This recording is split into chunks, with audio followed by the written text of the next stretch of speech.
हासिल कर सकते हैं। हाँ, जिसके कोई पूत ना हो बस वही पूतना है। या दूसरे भाव भी ये कह दिया जाए, जो दुनिया के पूत न रखे बस वही पूतना है ना। ये थी कौन? ये पूतना कोई और नहीं, ये पूर्व जन्म की राजा बल की कन्या थी, जिसका नाम था रत्नमाला। कल आप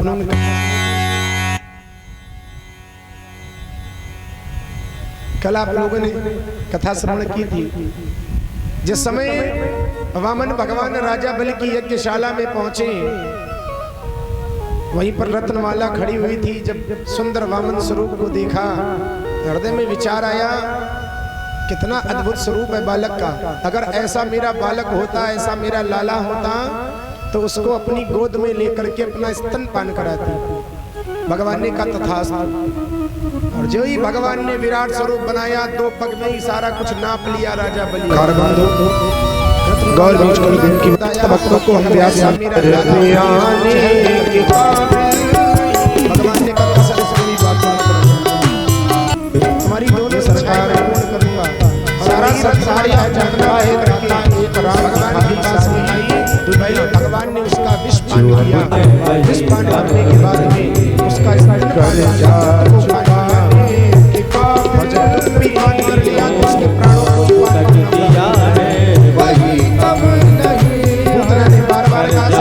छोड़ दो। भगवान बोले बस यही तो, हम पढ़ाई नहीं पढ़े। पहली बात तो हम किसी को पकड़ते नहीं है, इतनी जल्दी नहीं पकड़ते हम किसी को। लेकिन हमें एक कमी है कि हम अगर पकड़ लेते हैं तो फिर जल्दी छोड़ते नहीं है। भगवान ने पूतना का उद्धार किया। लेकिन भैया मैंने कहा था ना, भगवान तो अकारण कृपा करते हैं। वही गति पूतना को दी जो गति माता कौशल्या को दी, जो गति माता अदिति को दी। क्यों? किसी भी भावना से पूतना क्यों ना आई हो, लेकिन भगवान ने विचार किया, आई तो मेरी माँ ही बन करके है। किसी भावना से आई हो, बल्कि की इच्छा से आई हो। गौर हमारे भगवान का है, दुख भगवान कराया है। माँ वाली भगवान के लिए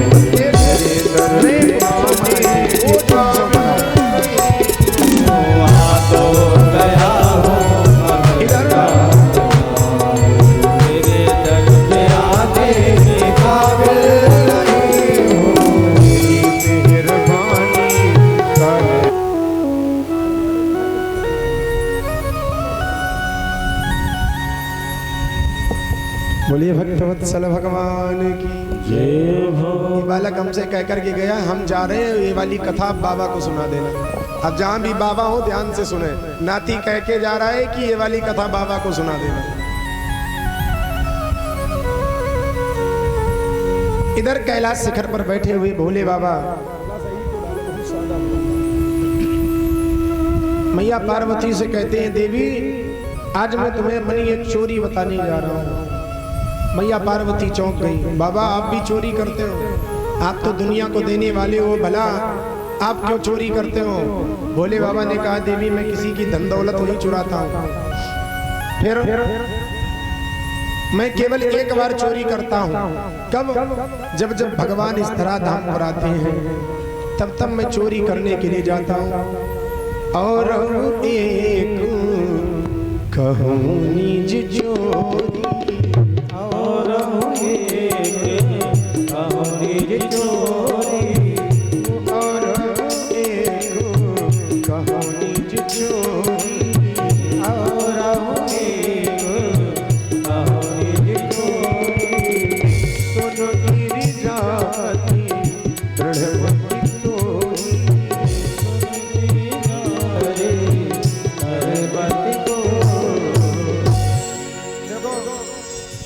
भोले बाबा से शिक्षा लो। अगर आपके अंदर कोई कमी है, परीक्षित जी, यदि आपके अंदर कोई कमी है, धोखे से भी आपसे कोई गलत काम हो गया और पत्नी को बताना है तो कैसे बताओ? जैसे भोले बाबा ने बताया। देखो चोरी बता रहे हैं, लेकिन देवी जी की इतनी प्रशंसा पहले ही कर दी कि देवी जी कुछ कह ना पाए हमसे बदले में। इतनी प्रशंसा की भोले बाबा ने, अरे देवी सुन गिरजा अति दृढ़ मति तोरी। तुम तो बड़ी बुद्धिमान हो और तुम समझ जाओगी कि मैंने ये चोरी क्यों की। अब अगर गलती भी होगी तब भी मैया नहीं कुछ कह पाई। अब भोले बाबा ने बताना शुरू किया, जब जब इस धराधाम पर परमात्मा का अवतार होता है तब तब मैं परमात्मा के दर्शन करने जाता हूँ। मैया ने कहा बाबा एक बात बताओ, तुम दर्शन करने जाते हो, भगवान तो नर लीलाएं करने आते हैं, मनुष्य का रूप बनाते हैं, और आप कितनी बड़ी बड़ी जटाएं, गले में सर पड़ा हुआ, हाथ में त्रिशूल डमरू, मस्तक पर चंद्रमा, ऐसे जाते होगे तो लोग पहचान लेते होंगे कि भोले बाबा हैं। बोले नहीं नहीं ऐसे नहीं जाते हैं, फिर हम मनुष्य का रूप बना करके जाते हैं। महाराज अकेले जाते हो ना? अकेले भी नहीं जाते हैं, काग भुषुंड संग हम दो, हम जाते हैं और हमारे साथ में कौन जाता है? काग भुषुंड जी महाराज। बाबा तो सरकार अब कहाँ जा रहे हो? भोले बाबा ने बताया अब की बार भगवान द्वापर युग में मैया यशोदा के यहाँ, नंद बाबा के यहाँ बालक का रूप बना करके आए हैं। उस अद्भुत रूप को निहारने के लिए मैं नंद बाबा के यहाँ जा रहा हूँ। मैया ने कहा हम भी चलेंगे। नहीं नहीं देखो अभी हम जल्दी में है, अब की बार जब चलेंगे तुम्हें भी ले चलेंगे। भोले बाबा चले आए, सुंदर वेश बनाया और वेश बना करके जैसे ही मैया यशोदा के दरवाजे पर पहुंचे, आवाज लगाई अलख बम, बाबा के भी वास्ते कुछ भिक्षा मिल जा। अरे मैया तूने सबको सब कुछ दिया, इस बाबा को कुछ नहीं मिलेगा तेरा? तेरे दरवाजे से क्या मैं खाली हाथ चला जाऊंगा? जो यशोदा के कानों में आवाज पड़ी, मैया को लगा मैंने तो सबको दिया है, हो सकता है ये बाबा कहीं से बाकी रह गया हो। एक दासी से कहा जा उस बाबा को भिक्षा दे करके आ।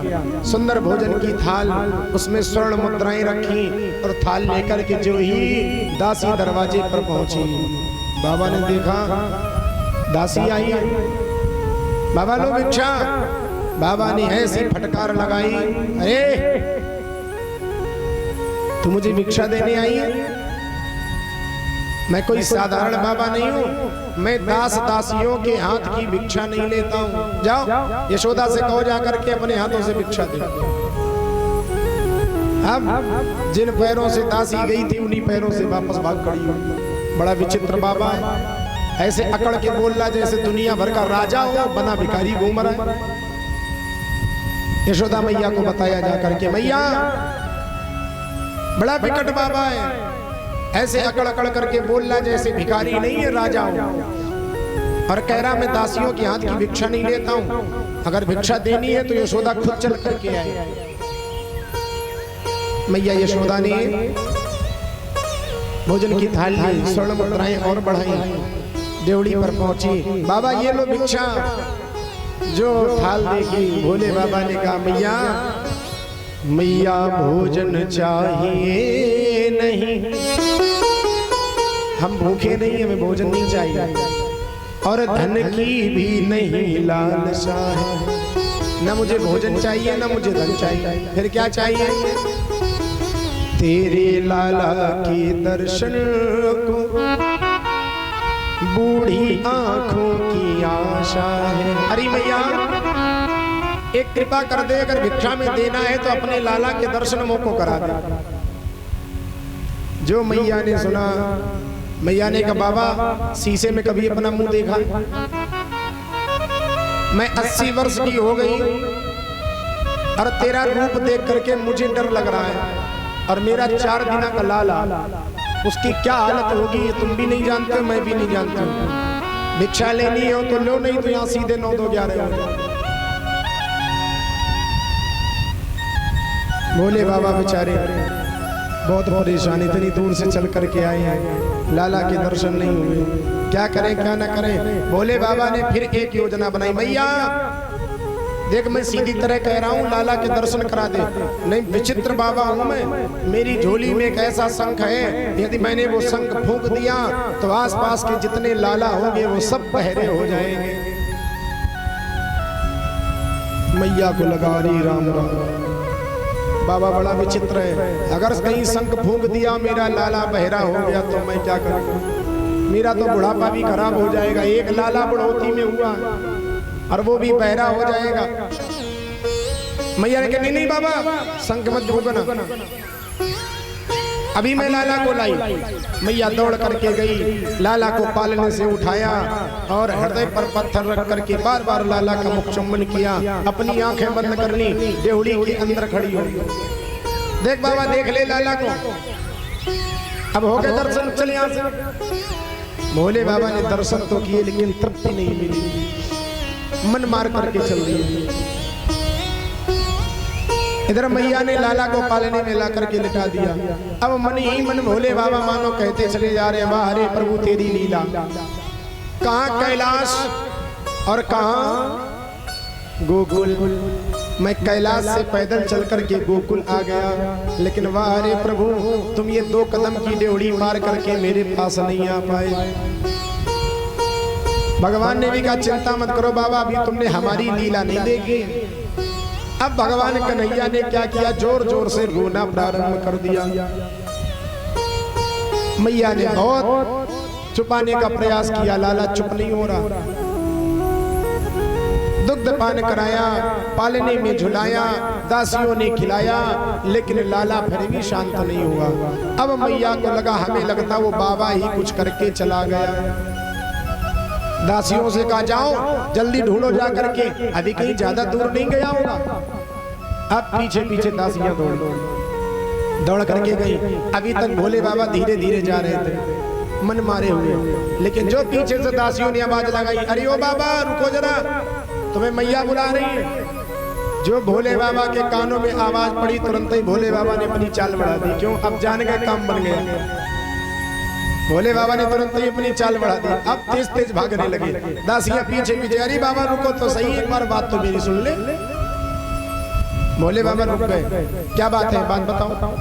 दासियों ने कहा बाबा तुम्हें मैया बुला रही है, वापस चलो। भोले बाबा ने कहा मैंने पहले ही कहा था मैं कोई साधारण बाबा नहीं हूँ। मैं जिस घर से एक बार चला आता हूँ उस घर दोबारा वापस नहीं जाता हूँ। सारी दासियां हाथ जोड़ करके खड़ी हो गई। अरे बाबा, अलख बाबा चलो जल्दी, तुम्हें मैया बुलाती है। अलख बाबा चलो जल्दी, तुम्हें मैया बुलाती है। अलख बाबा चलो जल्दी, तुम्हें मैया बुलाती है। अलख बाबा चलो जल्दी, तुम्हें मैया बुलाती है। नजर लागी है लाला की, नजर लागी है लाला की, तुम्हें मैया बुलाती है। नजर लागी है लाला की, तुम्हें मैया बुलाती है। श्री हरि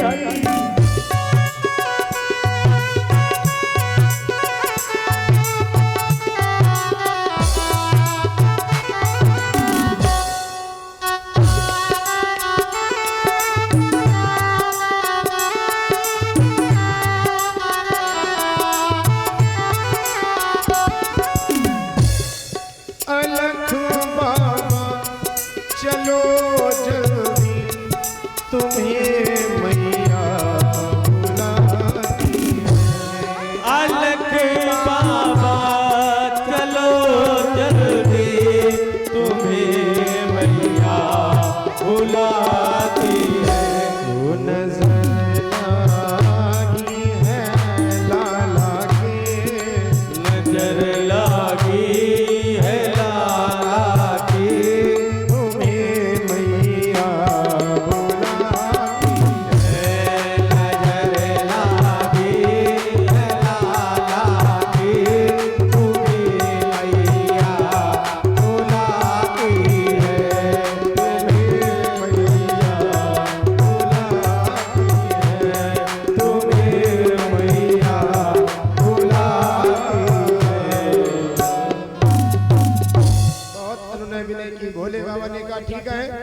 मुझे समझ में आया नजर काहे को लगी। मेरी झोली में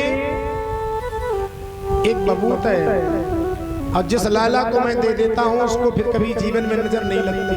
वही देना मैं भूल गया तेरे लाला को। चलो अभी लाला ठीक हो जाएगा।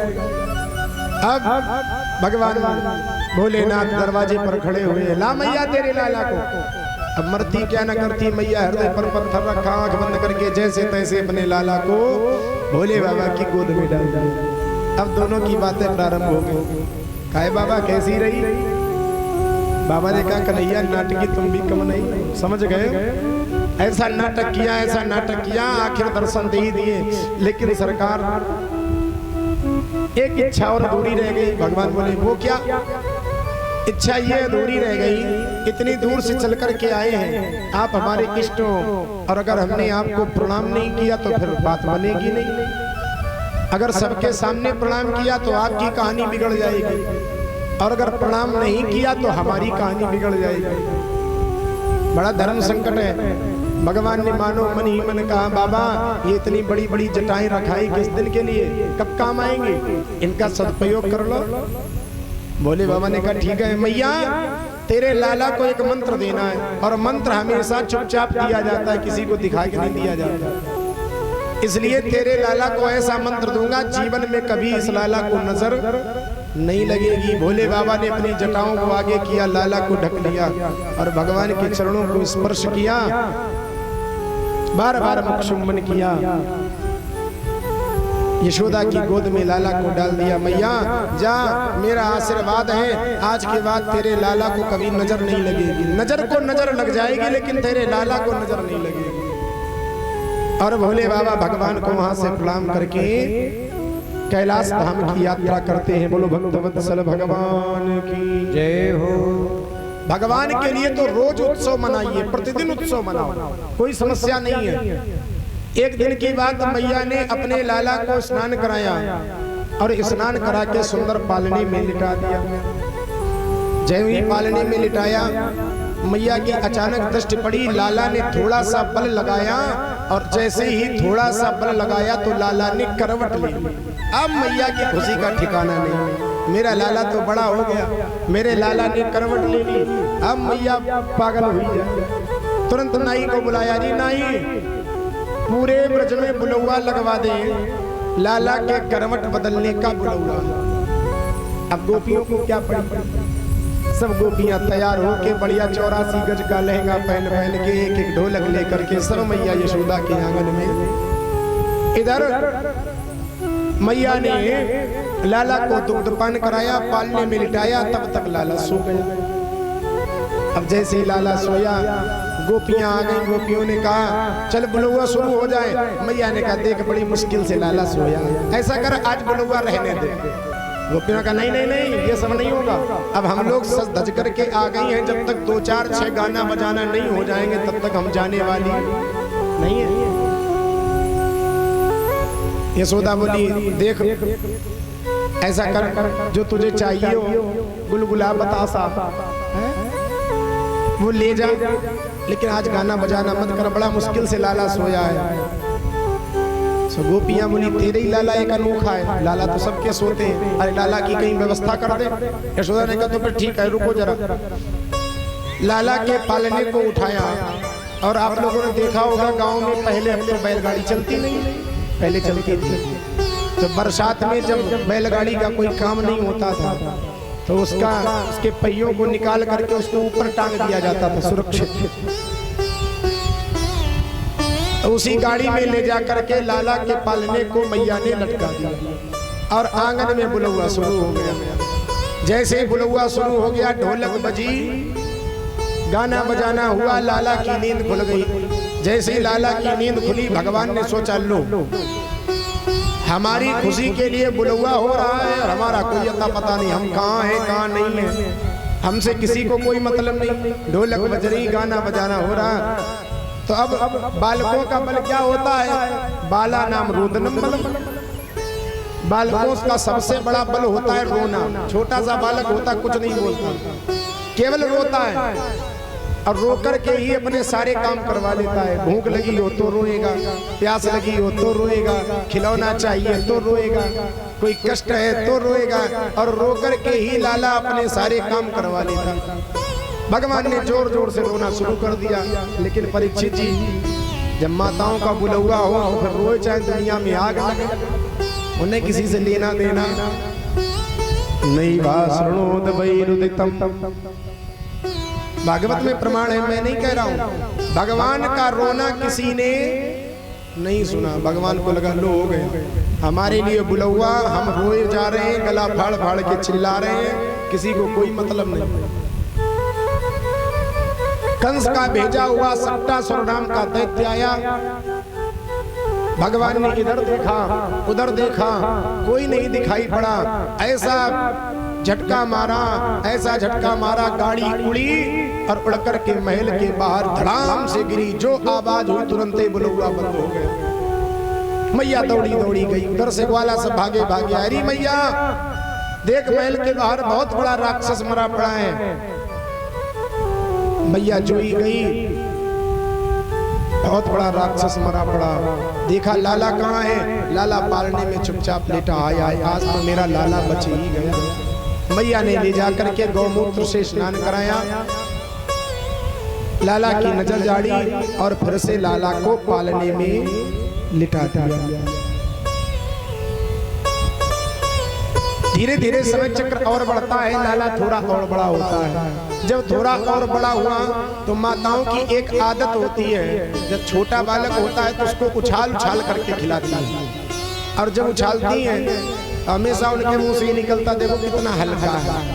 एक बात और परिचित, मैया का लाला चाहे जितना हट्टा कट्टा हो, खूब स्वस्थ हो, लेकिन अगर कह दो मैया तुम्हारा लाला स्वस्थ है, अरे पंडित जी ऐसे मत बोला करो, नजर लग जाएगी, पता नहीं नजर ऊपर ही रखी है, कहने में ही नजर लग जाएगी। अरे ठीक है तो है, उसमें कहने में क्या समस्या है। मैया अपने लाला को उछाल उछाल करके खिला रही। एकदा आरूढ़म लालयंती सुतां सती, उछाल उछाल करके खिलाती है। हर बार कहती लाला तू कितना हल्का है, थोड़ा और बड़ा हो जा, इतना माखन मिश्री खिलाऊंगा, खूब हट्टा कट्टा हो जाएगा। भगवान को लगा लो सारी त्रिलोकी का भार मेरे अंदर, और अपनी मैया को मैं हल्का लगा रहा हूं। कैसी विडंबना है। भगवान ने कहा देख मैया मेरी भी लीला। अब की बार क्या किया, जैसे मैया ने ऊपर उछाला 2 किलो का लाला ऊपर गया। भगवान ने ऐसी लीला की, नीचे आया तो 4 किलो का। मैया को लगा बहुत देर से उछाल नहीं हो सकता, इसलिए हाथों में दर्द होने लगा, इसलिए लग रहा कि वजन ज्यादा है। मैया ने फिर लाला को उछाला, अब की बार 4 किलो का ऊपर गया, नीचे आया 8 किलो का। मैया लोग अरे राम राम, ये कैसे हो सकता, मेरा लाला इतना वजनदार कैसे। लाओ एक बार और प्रयास करती हूँ। जैसे तैसे मैया ने एक बार लाला को और उछाला, 8 किलो का लाला ऊपर गया, नीचे आया, सीधे 16 किलो का जमीन में ही ठसक दिया। बैठे रहो यहीं। मैया अपने दूसरे कामों में लग गई। भगवान ने ये लीला क्यों की जानते हो? कंस का भेजा हुआ तृणावर्त नाम का दैत्य जो चक्रवात का रूप बना करके आया, भगवान समझ गए कि मामा ने हमारे लिए उड़न खटोला भेज दिया है। अब ये उड़न खटोला मेरा तो कुछ नहीं बिगाड़ पाएगा, लेकिन अगर मैं मैया की गोद में बना रहा तो मैया का अता पता भी नहीं रहेगा। इसलिए भगवान ने ये लीला की ताकि मैया हमें अपने से अलग कर दे। मैया अन्यत्र कामों में लग गई और तब तक तृणावर्त आया और भगवान को जो ही अपने लपेटे में लेना चाहा, भगवान ने तुरंत तृणावर्त के ऊपर सवारी कर ली और मन ही मन मामा को धन्यवाद दिया। धन्यवाद मामा जी, हमें नहीं पता था इतने छोटे होंगे और फिर भी हमें हवाई यात्रा करने को मिल जाएगी। अब भगवान ने तृणावर्त के कानों को पकड़ लिया, उसके कंधों पर बैठ गया, हवाई यात्रा प्रारंभ कर दी। पूरे ब्रजमंडल का भ्रमण किया है। क्यों? भगवान जानते भी आगे चल करके हमें चोरी भी करनी, तो जरा गलियां भी तो देख लें। कौन सी ललिता की गली है, कौन सी विशाखा की गली है, कौन सी किसकी गली है। सारी गलियों का निरीक्षण किया और गोकुल के बाहर ले जाकर के उसको पृथ्वी पर पटक दिया। उसके प्राण निकल गए। तेन सानि धनम गता गोविंदाय नमो नमः। इस प्रकार से भगवान नित्य नई लीलाएं करती हैं। मैया को जब समाचार मिला, मैया ने सोचा अरे राम राम, हमें लगता हमारे लाला के ग्रह नक्षत्र ठीक नहीं है। विचार करो, देखो ऐसा वात्सल्य होता है। अरे जो स्वयं ग्रह नक्षत्र बनाता है और उस लाला के विषय में मैया सोच रही है, हमें लगता है हमारे लाला के ग्रह नक्षत्र ठीक नहीं। नंद बाबा से कहा किसी बढ़िया पंडित जी को बुलाओ, लाला की कुंडली दिखवाओ, इसका नामकरण करवाओ, ताकि लाला के कुछ ग्रह नक्षत्र ठीक हो। इधर जेल खाने में पड़े पड़े वसुदेव जी भी एक एक दिन गिन रहे हैं। विचार करते हमारा लाला 1 वर्ष का हो गया, लेकिन पता नहीं किस नाम से बुलाया जाता होगा। अभी उसका नाम रखा भी गया होगा कि नहीं। तो यादवों के जो आचार्य हैं गर्गाचार्य जी महाराज को वसुदेव जी ने बुलाया। महाराज आप तो सब जानते ही हो, आपसे क्या छिपा है। निवेदन मेरा यह है कि आप चले जाएं और नंद बाबा के यहाँ जाकर के मेरे लाला का नामकरण संस्कार कर दें। गर्गाचार्य जी वहां से चले, नंद बाबा के भवन में पहुंचे। नंद बाबा ने बढ़िया स्वागत सम्मान किया और स्वागत सम्मान करने के बाद में नंद बाबा ने कहा महाराज आप आ गए, बड़ी कृपा है आपकी। हम तो यही चाहते थे कि आप आ जाए, कोई ब्राह्मण आ जाए तो हमारे बालकों का नामकरण संस्कार हो जाए। महाराज आपसे बढ़िया विद्वान कहाँ मिलेगा, तो सरकार आप ऐसा करो हमारे बालकों का नामकरण संस्कार कर दो। गर्गाचार्य जी ने कहा क्या कहते हो ये, क्या तुम जानते नहीं हो यदूना महमाचार्य ख्यातस्य भुवि सर्वदा। सारे संसार के लोग ये जानते हैं कि मैं यदुकुल का कुलाचार्य हूँ और जो जिसका कुलाचार्य होता है उसी का काम करता है। भाई मैं जब यदुकुल का कुलाचार्य हूँ तो मैं तुम्हारे बेटों का नामकरण संस्कार काहे को करूं। नंद बाबा ने कहा सरकार दक्षिणा दोगुनी ले लो, लेकिन हमारे लाला का नामकरण संस्कार आप कर दो। गर्गाचार्य ने कहा वो तो ठीक है, लेकिन अगर कहीं कंस को पता चला गया तो छोड़ेगा हमें भी नहीं, छोड़ेगा तुम्हें भी नहीं। नंद बाबा ने कहा देखो भाई मैं ज्यादा भीड़ भाड़ नहीं करनी, शांति से आप गौशाला में चलो, वहीं चौक बना लो और वहीं मैं अपने लाला को लेकर के आ जाऊंगा और लाला का नामकरण हो जाएगा। ठीक है, गर्गाचार्य जी तैयार हो गए, गौशाला में पहुंचे, बढ़िया सा चौक बनाया, मंगलाचरण किया। अब खिड़की से झांक करके यशोदा और रोहिणी ने देखा, बहन ये अपने वाले पंडित जी नहीं है। परीक्षित जी पंडित जी भी अपने वाले और पराये वाले होते हैं, जानते हो कैसे। जो अपने वाले पंडित जी हो वो चाहे कुछ कराए वही ठीक है, और दूसरा कोई पंडित भले ही बनारस से पढ़ के आया हो, चाहे जितना बढ़िया वेद रीत से कराए, लेकिन माताओं को वो बात स्वीकार नहीं होती। देखो हमारे वाले पंडित जी ऐसा कराते थे, भले ही वो गलत कराते हो, लेकिन हमारे वाले थे तो वो अच्छा कराते थे। अब ये है तो पता नहीं कैसा करा। जैसे एक बार हमारे नितिन पंडित जी गए मंडप गढ़वाने के लिए, होता है हम तो जाते नहीं हैं, लेकिन इनसे कुछ नहीं छूटा, ये सब करा लेते हैं। मंडप गढ़वाने के लिए गए, बढ़िया वेद रीत से जैसे कार्य होना चाहिए वैसे कराया। एक बूढ़ी बूढ़ी माता जी बैठे हुए बगल में, बार बार मुंह बनाए, पंडित जी को बुझाते नहीं। पंडित जी बड़े परेशान, बार बार पत्रा पलट के देखें, पुस्तक पलट के देखें, हो सकता है कोई रीति में कोई समस्या रह गई, न हो पाई।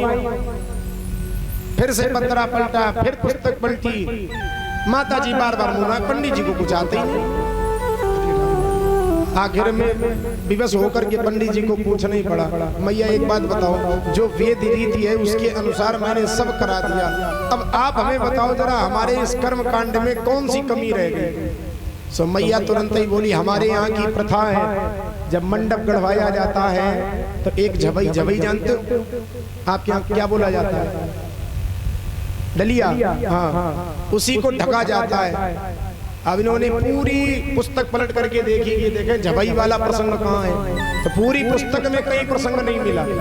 बाद में ये पता चला, जब 2-4 लोगों से पूछा तो ये पता चला कि 2-4 पीढ़ी पहले जिस समय मंडप गाड़ा जा रहा था तो एक बिल्ली का बच्चा बार बार आकर के परेशान कर रहा था, भगाने से जा नहीं रहा था, मारा जा नहीं सकता है। सो लोगों ने क्या किया, उसको वहीं बंद कर दिया, ढक दिया कि जब काम हो जाएगा तब छोड़ देंगे। तब से वो प्रथा चली आ रही कि जब मंडप गाड़ा जाए तो उसको ढका जाए। बताओ भैया ये कौन सी वेद रीति में लिखा है? अपनी अपनी व्यवस्था है। एक होती है वेद रीति और दूसरी होती है लोक रीति। वेद रीति तो हर जगह की एक सी होती है, लेकिन लोक रीति बड़ी विचित्र होती है। कहाँ की कैसी हो। अरे यहाँ तो बड़े समझदार भक्त हैं। हमें तो एक बड़ी सुंदर कथा याद आती है। ब्रह्मलीन संत परम पूज्य राजेश्वरानंद जी महाराज सुनाया करते पाया। यहाँ तो बड़े लोग समझदार हैं। कहीं कहीं तो ऐसा होता है, पंडित जी गए बनारस पढ़ने के लिए, बढ़िया पढ़ाई की, संपूर्ण अध्ययन प्राप्त कर लिया। सोचा अब चलेंगे भागवत कहेंगे, 2-4 पैसा कमाएंगे, धनोपार्जन होगा। सीधे साधे पंडित जी बेचारे जैसे ही बनारस के स्टेशन पर पहुंचे तो स्टेशन पे पहुंचते ही ये सोचा लाओ टिकट ले ले। जेब में जैसे ही हाथ डाला तो हाथ आर पार हो गया, किसी ने जेब ही काट ली। अब पैसा नहीं पास में, घर कैसे पहुंचे? लोगों ने कहा महाराज कोई बात नहीं, बैठ जाओ आप, कोई मिलेगा तो हम उसको बता देंगे पंडित जी की जेब कट गई। लेकिन पंडित जी बड़े सिद्धांतवादी थे ना भैया, हम ये अपराध नहीं करेंगे, बिना टिकट के हम नहीं जाएंगे। पंडित जी ने सोचा हमारे पास पोथी तो है, यहीं से हम कथा प्रारंभ कर देंगे, इतना तो मिल ही जाएगा, घर पहुंच जाएंगे। अब बेचारे पंडित जी सर पे रख ली पोथी, पैदल पैदल चलने लगे। गांव में पहुंचे, पूरे गांव में एक ही ब्राह्मण का घर था। ढूंढते ढांढते पूछते पाछते और पंडित जी के दरवाजे पहुंच गए। अच्छा, जब पूरे गांव में एक ही पंडित जी होते, उनकी अकड़ भी कुछ अलग होती है। आवाज लगाई भैया, जैसे ही आवाज लगाई पंडित जी अकड़ में निकल करके आवाज, हाँ बताओ हम कथा कहते हैं। तो हम क्या करें, तुम कथा कहते हो, हम आपके गांव में कथा करना चाहते हैं। अब उस गांव में कभी कथा ही नहीं हुई थी, वो पंडित जी भी नहीं जानते थे कथा क्या होती। हम आपके गांव में कथा करना चाहते हैं, आपके यहाँ के जो सेठ हो उनसे आप एक बार बात कर लो, हमारी कथा करवा ले। पंडित जी कहा हम क्यों कह दें भाई, हमारे यहाँ का सेठ बड़ा खतरनाक है, अगर हम उसके पास पहुंच गए तो तुम्हें भी नहीं छोड़ेगा और हमें भी नहीं छोड़ेगा। पंडित जी ने कहा देखो भाई, आप भी ब्राह्मण हम भी ब्राह्मण, और ब्राह्मण ब्राह्मण के काम नहीं आएगा तो फिर कौन किसके काम आएगा। जब बार बार निवेदन किया तो पंडित जी को भी दया आ गई। ठीक है चलो मैं एक बार बात करता हूँ। अब पहुंचे अपने सेठ के यहाँ, 2-4-6 लोग और बैठे, बड़ा आदमी होता उसके दरवाजे 2-4-6 लोग बैठे। पंडित जी पहुंचे, महाराज हमारे यहाँ पंडित जी आए, तो हम क्या करें? महाराज भागवत कहते हैं। हम क्या करें, भागवत करते हैं। अरे महाराज भागवत करवा लो। अरे हम नहीं कराएंगे भागवत, चक्कर मत लो। पंडित जी बेचारे लौट के चलने लगे। तब तक सेठ के नाती थे छोटे छोटे, वो रोने लगे, हम तो भागवत देखेंगे। उन्हें लगा कोई खेल होगा भागवत, हम तो भागवत देखेंगे। बड़ी जोर जोर से रोए। अब जब बालक ने हट कर दी तो सेठ जी भी बेबस हो गए। बुलाओ पंडित जी को, दिखाए कैसी भागवत। अब पंडित जी गए, चलो महाराज सेठ ने बुलाया है। पंडित जी आए, सेठ के दरवाजे पर एक बढ़िया सी चट्टान बनी थी, वहीं पर बैठ गए, पोथी को खोल करके रख लिया। अब किसी जैसे नहीं खेल वाले आते हैं तो कुछ पोटली में बंद किए रहते हैं। अब बालकों को ये लगा कि यही रखा, इसी में से भी कुछ निकलेगा। पंडित जी बैठ गए, मंगलाचरण किया। सेठ अपने घर में पहुंचे, स्नान किया, भोजन किया, और संयोग की बात, जिस चट्टान पर पंडित जी बैठ करके भागवत प्रारंभ कर रहे थे, उसी चट्टान पर लेट करके सेठ जी दोपहर में सोते थे। अब सेठ जी को क्या है भागवत से लेना देना। सेठ जी आए और सेठ जी आकर के पंडित जी की गोद में सर रखे आराम से लेट गए, सोना प्रारंभ कर दिया। कोई बात नहीं, पंडित जी को फिर भी कोई कष्ट नहीं। अच्छा कोई सोए, शांति से सोए तो कोई समस्या नहीं। कुछ लोग सोने के बाद अनावश्यक आवाजें और निकालते हैं। जो खर्राटे भरना शुरू किया सेठ ने, पंडित जी को बड़ा बुरा लगा। अब आस पास सब बैठे शांति से। अब शांति से इसलिए बैठे कि देखो इसमें से कुछ न कुछ निकलेगा, अभी खेल शुरू होगा, भागवत शुरू होगी। लेकिन भैया जैसे ही सेठ जी ने खर्राटे भरे, पंडित जी को आ गया क्रोध। पंडित जी को क्रोध आया तो जैसे ही सेठ जी का सर हटाया है अपनी गोद से, सेठ जी नींद से जागे, लाल लाल आंखें करके एक तमाचा। अब पंडित जी बेचारे ऐसे पैसे का हम क्या करेंगे? पंडित जी को भी क्रोध आ गया, छोड़ेंगे हम नहीं। तो पंडित जी ने भी एक सेठ, अब कोई पास में न जाए भैया। अब भागवत शुरू हुई, जाना कोई नहीं पास में। अब भागवत शुरू हुई, अब दोनों एक दूसरे को, वो उसके मारे वो उसको मारे, लड़ते लड़ते पास में ही, जैसे पहले गांव में अनाज रखने के लिए गड्ढा खोद दिया जाता था, गड्ढा सा, और उसी में लड़ते लड़ते दोनों गिरे जाकर के। कोई पास आ जाए भैया, सेठ भी नहाए धोए और पंडित जी भी नहाए धोए, हम लोगों ने नहाया नहीं, पास नहीं जाना, भागवत को छूना नहीं, नहीं तो पाप लगेगा। यही है भागवत। अब पंडित जी को तो क्रोध था ही, भूखे प्यासे थे, सो सेठ को नीचे गिरा लिया और पंडित जी ऊपर बैठ गए, 2-4 घूंसे मारे। सेठानी बेचारी निकल करके आई, सेठानी आंखों में आंसू भर करके बोली, हे भागवत महाराज, जो बताओ हम आपके लिए वो करेंगे, लेकिन हमारे पति देवता के प्राणों को आप छोड़ दें। पंडित जी को भी लगा, हमें लगता है यहाँ सब मूर्ख ही हैं। पंडित जी ने कहा ठीक है, ऐसा करो 21,000 रुपए अभी तुरंत के तुरंत नगद दक्षिणा प्रदान करो, सो तुरंत ही आपके पति के ऊपर से भागवत महारानी उतर जाएंगी। सेठानी बोली, आप 21 की बात कर रहे हो, 51 लेकर के आएंगे, लेकिन भागवत महारानी को हमारे पति देवता के ऊपर से उतार दो। कहीं कहीं ऐसी भी भागवत होती, ऐसे भी भक्त होते हैं, यहाँ के बड़े सुंदर भक्त हैं, बड़ा अच्छा लगा। आप लोग इतने समझदार हैं। बोलो भक्तवत्सल भगवान की। श्री राधे गोविंदा मन भजने हरि का प्यारा नाम है। श्री राधे गोविंदा मन भजने हरि का प्यारा नाम है। श्री राधे गोविंदा मन भजने हरि का प्यारा नाम है। श्री राधे गोविंदा मन भजने हरि का प्यारा नाम है। हमें ऐसा लग रहा है जैसे कल नाच नाच के सब लोग थक गए हैं, स्वास्थ्य हमारा गड़बड़ है, और ऐसा लग रहा है जैसे आप लोग बीमार हो। श्री राधे गोविंदा मन भजने हरि का प्यारा नाम है। श्री राधे गोविंदा मन भजने हरि का प्यारा नाम है। वो गोपाला हरि का प्यारा नाम है। गोपाला हरि का प्यारा नाम है। नंदलाला हरि का प्यारा नाम है।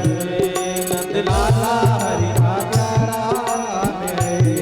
श्री राधे गोविंदा मन भजने हरि का प्यारा नाम है। श्री राधे गोविंदा मन भजने हरि का प्यारा और नाम है। ऐसे भी काम चलेगा भाई। अब हमारे साथ सब लोग गाएंगे, जय गोपाल जय नंदलाल जय गोपाल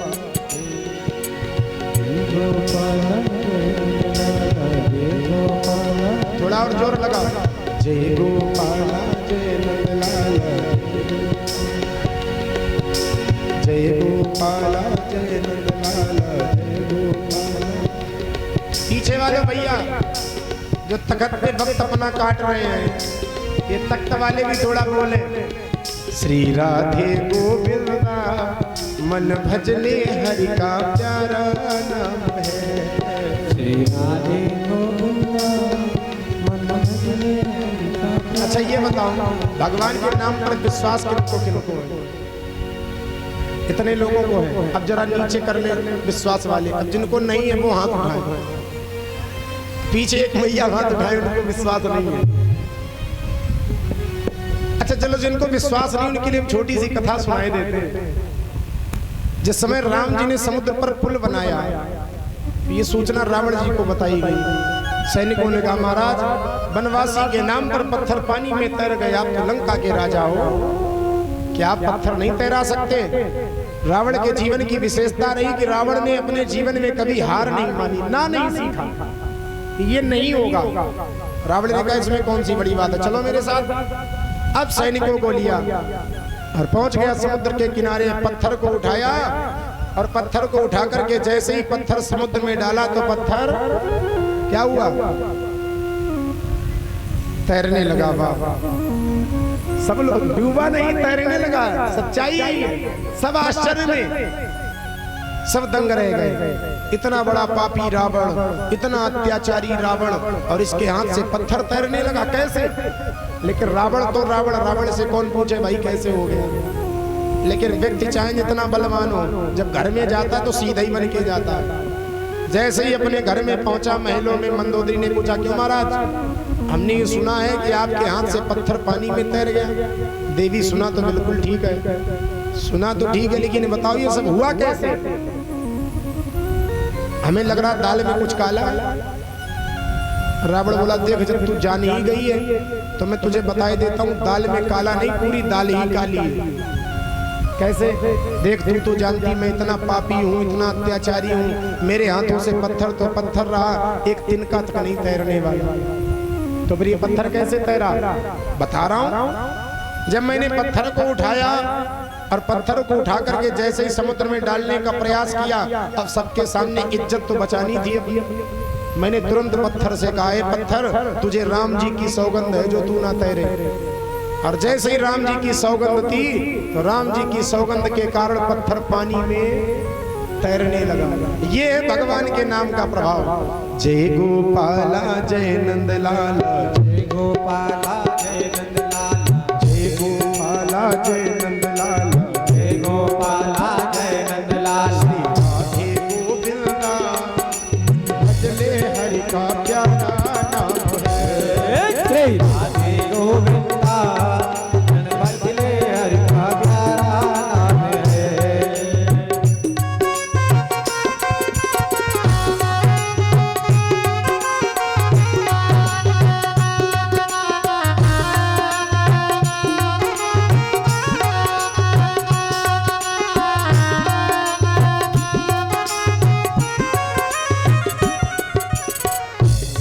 श्री राधे गोविंदा मन भजले हरि का प्यारा नाम। बोलो गोविंद भगवान की। परीक्षित जी, हम कथा भूल गए कहाँ चल रही थी, आज आप बताएंगे कहाँ चल रही थी कथा। अरे 7 दिन में एक ही बार बता दो कथा कहाँ चल रही थी। चलो कल भर का और समय, कल पूरे ध्यान से सुनना, ठीक है? अभी हम बताए देते हैं। गर्गाचार्य जी गौशाला में बैठे हैं, नामकरण हो रहा है। हमारे परीक्षा जी के लिए जोरदार तालियां बजा दे। इतनी अवस्था में भी इतनी बढ़िया याददाश्त है, कम से कम ध्यान तो रहता है। गर्गाचार्य जी कहते हैं, लाओ अपने बालकों को, नामकरण होगा। अब यशोदा और रोहिणी ने आपस में मंत्रणा कर ली, ऐसा करो पंडित जी असली वाले हैं कि नकली वाले हैं, इसकी परीक्षा ले ली जाए। परीक्षा कैसे हो? तेरे लाला को मैं अपनी गोद में ले लूं और मेरे लाला को तू अपनी गोद में ले ले। अगर इन्हों पंडित जी ने पहचान लिया कि कौन किसका लाला है, तब तो ये असली वाले पंडित जी, और अगर नहीं पहचान पाए तो ये नकली वाले पंडित जी, खड़िया पलटन वाले। ठीक है, मंत्रणा बन गई। अब यशोदा के लाला को रोहिणी ने अपनी गोद में ले लिया और रोहिणी के लाला को यशोदा ने अपनी गोद में ले लिया। पहुंच गई, गर्गाचार्य जी के सामने बैठ गए। गर्गाचार्य जी ने स्वस्ति वाचन किया और जो ही आंख बंद करके ध्यान लगाया तो तुरंत ही गर्गाचार्य जी बोले, यशोदा मैया की गोद की ओर इशारा किया, अरे मैया ये तेरा लाला नहीं है, अयम ही रोहिणी पुत्रो रमयन सुहृदो गुणे। अयम ही रोहिणी पुत्रो, ये तेरा लाला नहीं है, ये रोहिणी का लाला है। सभी के हृदय में ये रमण करने वाला है। आख्यास्ते राम इति बलाधिक्यात् बलम विदु, ये बलवानों का भी बलवान होगा, इसलिए इसका नाम होगा बल राम। दूसरा नाम इसका होगा, एक गर्भ से खींच करके ये दूसरे गर्भ में प्रविष्ट किया गया, इसलिए इसका दूसरा नाम होगा संकर्षण। इसको लोग हलधर भी कहेंगे, कई नामों से ये जाना जाएगा। इस प्रकार से बड़े बेटे का नामकरण संस्कार हो गया। अब जो रोहिणी मैया की गोद की ओर देखा, गर्गाचार्य जी तो ध्यान में खो गए। मैया ने हिला डुला करके देखा, बाबा हो कि चले, कहाँ खोए हो?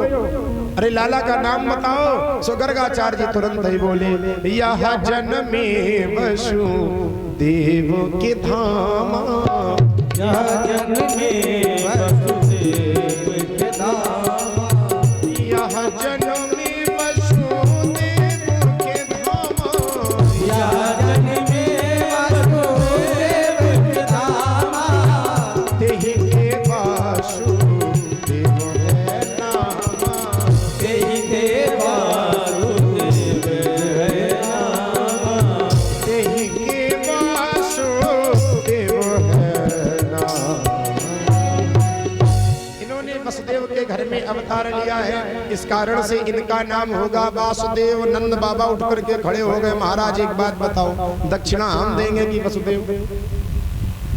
बोले क्यों? अरे महाराज जब दक्षिणा हम देंगे, लाला हमारे यहाँ है, तो नाम भी हमारे ही नाम के आधार पर होना चाहिए। वसुदेव का लाला कैसे हो गया? गर्गाचार्य जी ने कहा जो सत्ता है वो मैंने बता दी। नंद बाबा बोले दक्षिणा चौगुनी ले लो, लेकिन लाला हमारा ही रहना चाहिए, ऐसा निवेदन है आपसे। गर्गाचार्य जी ने कहा ठीक है महाराज। देखो इसने जन्म लेते ही काले रंग को स्वीकार किया है, और काले रंग की एक विशेषता होती है, किसी भी रंग पर काला रंग चढ़ाओ तो चढ़ जाएगा, लेकिन काले रंग पर कोई रंग चढ़ाओ तो चढ़ने वाला नहीं है। इसने काले रंग को स्वीकार किया है, इसलिए इसका नाम होगा कृष्ण। इसको लोग कृष्ण के नाम से जानेंगे, और बाकी नाम तो इनके अनेक होंगे। इनके नाम अनेक अनूपा, अनेक नामों से ये जाने जाएंगे। देखो राम जी का नाम सीधा, काम भी सीधा, नाम भी सीधा, काम भी सीधे साधे, और भगवान का नाम भी टेढ़ा। अच्छा जरा राम कह के देखो, कहो एक बार राम सब लोग, राम। कोई कष्ट हुआ? अब जरा कृष्ण कह के देखो, जीव टेढ़ी मेढ़ी हो जाए। राम जी का नाम भी सीधा और काम भी सीधे साधे, और कन्हैया का नाम भी टेढ़ा, टेढ़ी टांग वाले, और काम भी सब टेढ़े टाढ़े। नामकरण संस्कार कर दिया। यशोदा मैया बालकों को लेकर के अंदर गई, पता नहीं कहां से इतने पढ़े लिखे विद्वान पंडित जी आ गए, ऐसे नाम रख दिए। बताओ मैं 80 वर्ष की कैसे कृष्ण कृष्ण कहूं? रोहिणी बोली तो फिर कोई अपना घर वाला नाम रख ले। देखो लाला का कितना भी सुंदर नाम हो, लेकिन घर का नाम इतना विचित्र रखा जाता है। अच्छा क्या नाम रखोगे? देखो कृष्ण तो हम कह नहीं पाएंगे, तो ऐसा कर कृष्ण बलराम कौन कहेगा? बड़े वाले का बलुआ और छोटे वाले का कनुआ, है कि नहीं? बड़े वाले का बलुआ और छोटे वाले का कनुआ हो गया। माताओं को नाम रखना बहुत सहजता से आता है, हम लोगों को सोचना पड़ता है, लेकिन मैया पता नहीं टिंकू पिंकू चिंकू रिंकू क्या क्या नाम राम जाने, जिस नाम का कोई अता पता भी नहीं, महत्व भी नहीं। निवेदन करूंगा नाम रखो तो ऐसे रखो, इस सीरियल वाले नाम मत रखो, ठीक है? पहले नक्षत्र के आधार पर नाम रखे जाते हैं। जो बालक के जन्म का नक्षत्र होता था, और उस नक्षत्र के अक्षर के आधार पर जो नाम बनता था वो नाम रखा जाता था। पंडित जी को बुलाया जाता था, नाम विचरवाया जाता था। अब पंडित जी को नहीं, अब तो लेटेस्ट वाला सीरियल देखा जाता है, इसमें कौन सा बढ़िया नाम चल रहा है, बस वही नाम रख दिया जाए। उसका मतलब क्या है वो हम भी नहीं जानते, रखना है तो रखना है। निवेदन करूंगा नाम ऐसे रखो कि जब भी आप नाम लो, वैसे तो समय है नहीं कि माला घुमा सको, लेकिन कम से कम अपने बेटा को बुलाओ तो बेटी को बुलाओ, उसी बहाने भगवान का नाम मुख से निकलता रहे। बोलो भक्त वत्सल भगवान की बात मानो न मानो, खुशी आपकी, हम मुसाफिर हैं, कल चले जाएंगे, ठीक है? अच्छा लगे मान लेना, नहीं अच्छा लगे नहीं छोड़ करके चले जाना। पंडित जी बहुत गलत बात बताई थी, ठीक है? बोलो भक्त वत्सल भगवान की। भगवान धीरे धीरे बड़े होते हैं, अब भगवान घुटनों चलने लगे। एक दिन भगवान ने क्या किया, गौशाला में जाकर के स्वयं अपने हाथों से अपने पूरे शरीर में गोबर लपेट लिया। क्यों? भगवान सोचे जब भी हमारे ऊपर कोई बलाए बाधा आती, तब मैया हमें गोबर से और गौमूत्र से ही स्नान कराती, तो क्यों ना आज मैं अपने हाथों से ही नहा लूं। पूरे शरीर शरीर में भगवान ने गोबर लपेट लिया। जो मैया ने देखा सो तुरंत ही डांट लगाई, अभी अभी मैंने तैयार किया, अभी स्नान कराया। देखो मैया चाहे जितना प्रेम करती हो लाला से, लेकिन अगर नहला धुला करके तैयार करे और लाला जरा सा मिट्टी में खेलने लग जाए, फिर मैया का पारा एकदम हाई हो जाता है। फिर ऐसा लगता है दुनिया में सबसे बड़ी दुश्मन यही है। अब मैया दौड़ी, अभी मैंने तुझे तैयार किया था और तू गोबर में ऐसे सन करके आ गया जैसे लग रहा तू पूर्व जन्म का शूकर है। भगवान बोले वारी मैया तेरी पहचान कितनी बढ़िया, मैं पूर्व जन्म का शूकर ही तो हूँ। क्यों भाई, हिरण्याक्ष का उद्धार करने के लिए भगवान ने शूकर का ही तो वेश बनाया था। वारी मैया तू तो बड़ी ज्ञानी निकली, हमारे पूर्व जन्म के बारे में भी जानती कि मैं पूर्व जन्म में क्या था। भगवान नित्य नई लीलाएं करते हैं। मैया भगवान को सीधा चलना सिखाती है और स्वयं उल्टा चलती है। आप लोग विचार करें, माँ उल्टा क्यों चलती है? क्या मैया को सीधा चलना नहीं आता? आता है, लेकिन मैया उल्टा इसलिए चलती है, अगर मैं उल्टा चलूंगी तो मेरा लाला सीधा चलना सीख जाएगा। यही कारण है लोग कह देते हैं अरे भगवान ने किया तो हमें करने में क्या आपत्ति है। विचार करें, भगवान इसीलिए करते हैं कि मैं करके दिखाई दे रहा हूं इसमें कितना सुख है और कितना दुख है। तो तुम लोग मत करो, लेकिन लोग नहीं मानते हैं। जब भगवान नारायण ने नारद जी का विवाह नहीं होने दिया, कथा सुनी होगी आप लोगों ने, बनने गए थे सुंदर, भगवान ने बना दिया बंदर, और बंदर बन करके गए कन्या से विवाह करने। तो कन्या ने दोबारा देखा तक नहीं, हे भगवान हमारे लिए दुनिया में राजकुमारों की कमी थी क्या जो हमसे विवाह करने के लिए बंदर भी चले आए।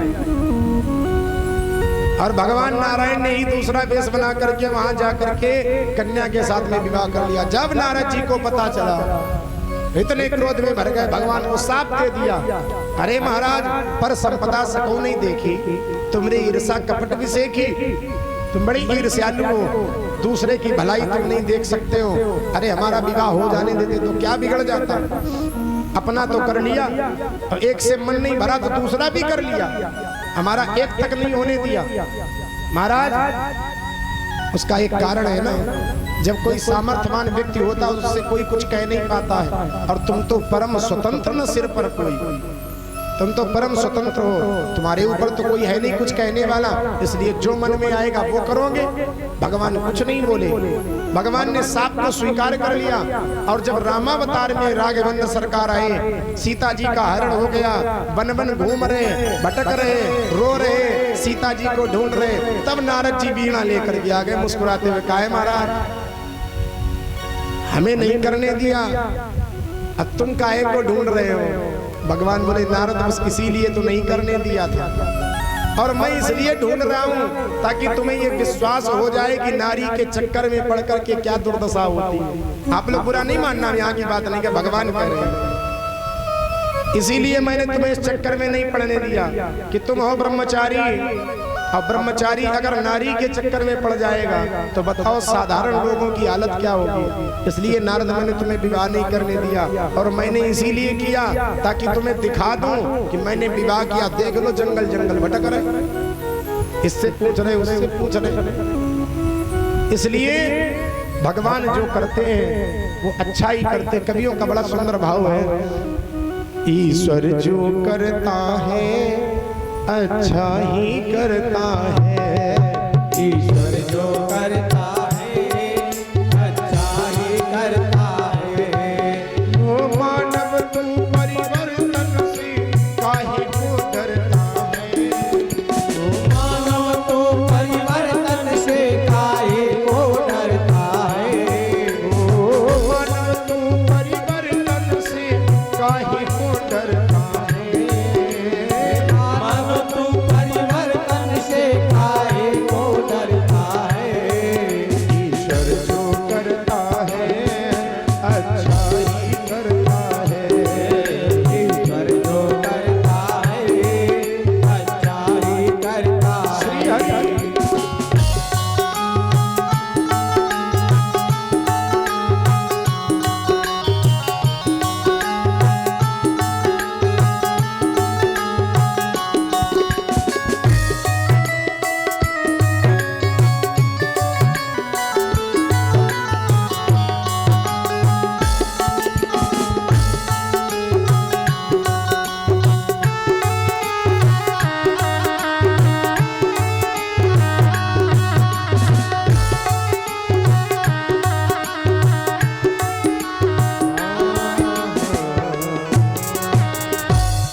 भगवान जो करते अच्छा करते हैं। और विचार आप करें, भगवान वो नहीं करते जो हमें अच्छा लगता है, भगवान वह करते हैं जो हमारे लिए अच्छा।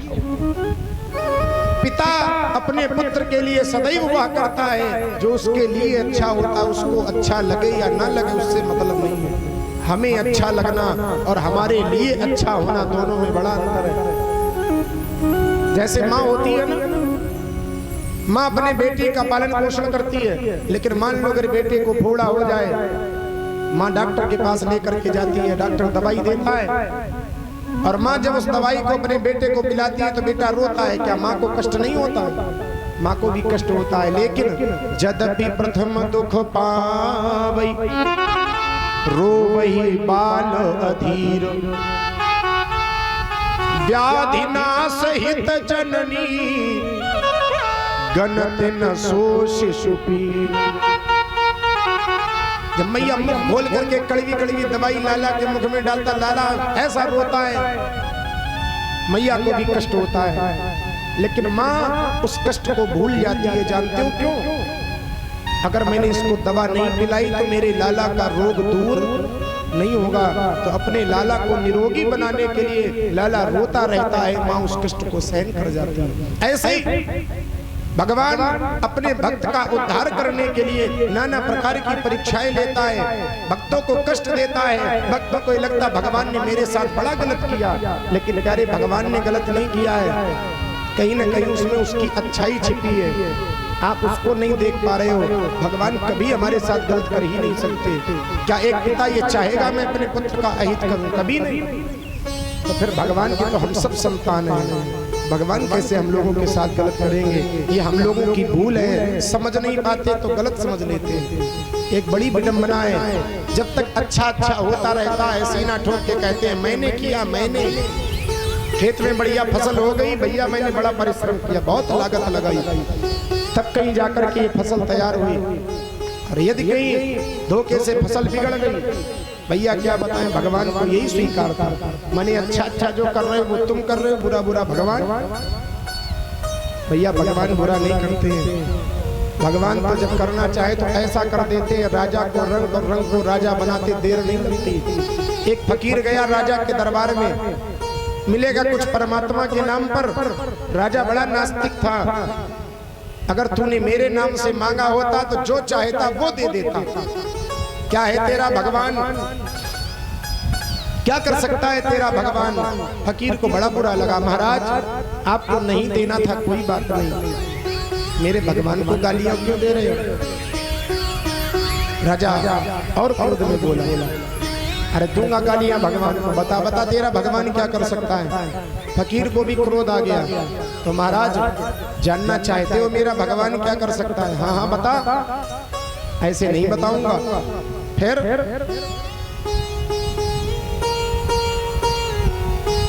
मैं बता दूंगा, लेकिन कब? जिस सिंहासन पर तुम बैठे हो उस सिंहासन पर मुझे बिठाओ, मैं तुरंत बता दूंगा मेरा भगवान क्या कर सकता है। राजा उठ करके खड़ा हो गया, फकीर को बिठा दिया। अब बता तेरा भगवान क्या कर सकता है?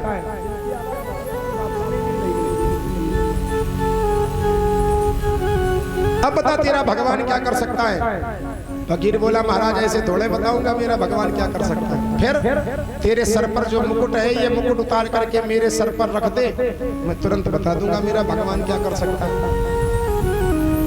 राजा ने मुकुट उतारा, फकीर के सर पर रख दिया। अब बता तेरा भगवान क्या कर सकता है? ऐसे नहीं बताऊंगा। फिर जब मैं तेरे दरबार में आया था, तेरे दरबार की डेहड़ी पर खड़े होकर के मैंने तुझे 3 बार प्रणाम किया था, चल वहीं पहुंच, और पहुंच करके 3 बार मुझे प्रणाम कर, तब मैं बताऊंगा मेरा भगवान क्या कर सकता है। राजा गया, डेहड़ी पर खड़े होकर के 3 बार फकीर को प्रणाम किया। अब बता तेरा भगवान क्या कर सकता है? फकीर बड़ी जोर से हंसा, हंस करके बोला, काहे महाराज अब भी तुम्हारी दोनों फूटी हैं क्या? तुम्हें दिखाई नहीं दे रहा? 2 मिनट लगे मात्र। जो राजा बना बैठा था वो दरवाजे पर फकीर बना खड़ा है, और जो दरवाजे पर फकीर बना खड़ा था वो राजा बना बैठा है। ये मेरा भगवान कर सकता है। तो मेरे भगवान की परीक्षा लेना चाहता है, मेरा भगवान क्या नहीं कर सकता है? कर्तुम अकर्तुम अन्यथा कर्तुम। जो किया जा सकता वो भी भगवान करते हैं, जो नहीं किया जा सकता है वो भी भगवान कर सकते हैं। पत्ते पत्ते में कतरन है पर हाथ कतरनी कहीं नहीं। दुनिया के इतने पेड़ हैं और हर पेड़ के पत्ते की डिजाइन अलग।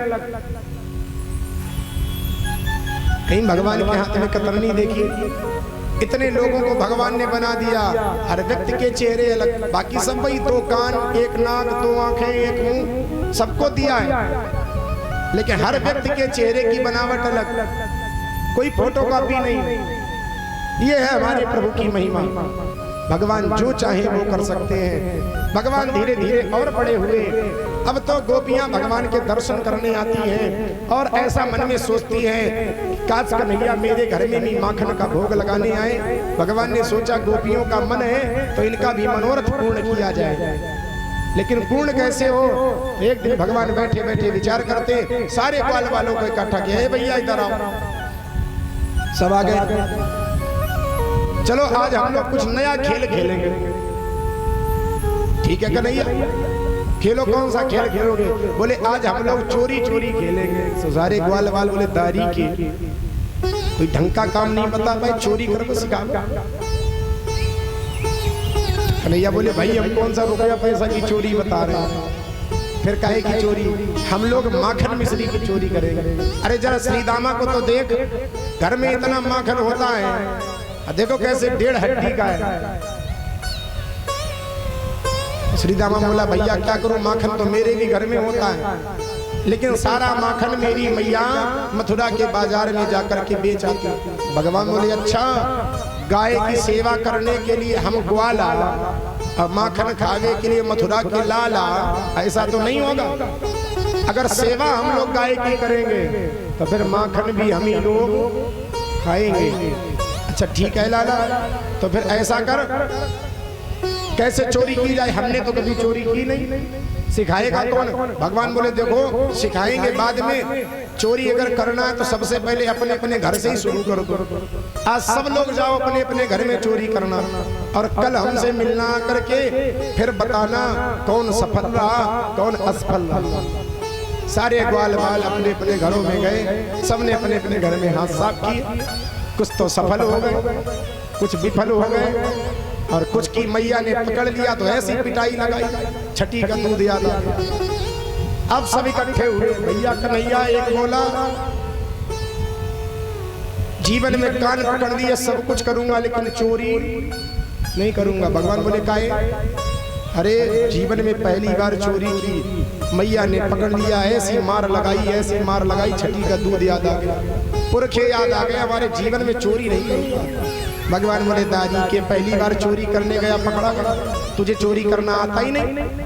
ग्वाल वालों तो फिर तू ही सिखा दे। भगवान बोले ठीक है भर्ती हो जा, आज मैं अपना नया विद्यालय खोल ले, जिसको चोरी करना सीखना हो वो भर्ती हो जा।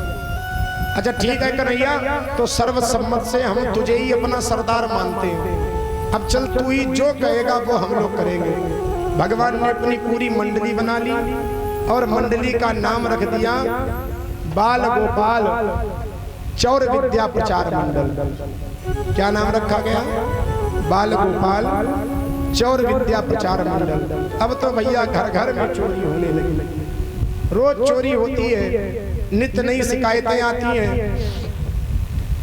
भगवान रोज चोरी करने के लिए जाते हैं, लेकिन जब 2-4 दिन चोरी करने के लिए नहीं गए, गोपियों को बड़ा अद्भुत आनंद मिलता था जब भगवान चोरी करने आते थे। लेकिन जब 2-4 दिन हो गए कन्हैया चोरी करने के लिए नहीं पहुंचे, तो गोपियों ने सोचा लाओ हम ही चल करके यशोदा मैया से शिकायत कर दें, इसी बहाने लाला के दर्शन मौको हो जाए। सारी गोपियां आई और यशोदा मैया के दरवाजे पर आकर के आवाज लगाई, अरे मैया यशोदा। यशोदा मैया बाहर निकल करके आई, आओ बहनों आज तो मैंने बुलौआ भी नहीं भेजा। फिर तुम लोग का एक इकट्ठा हो गई।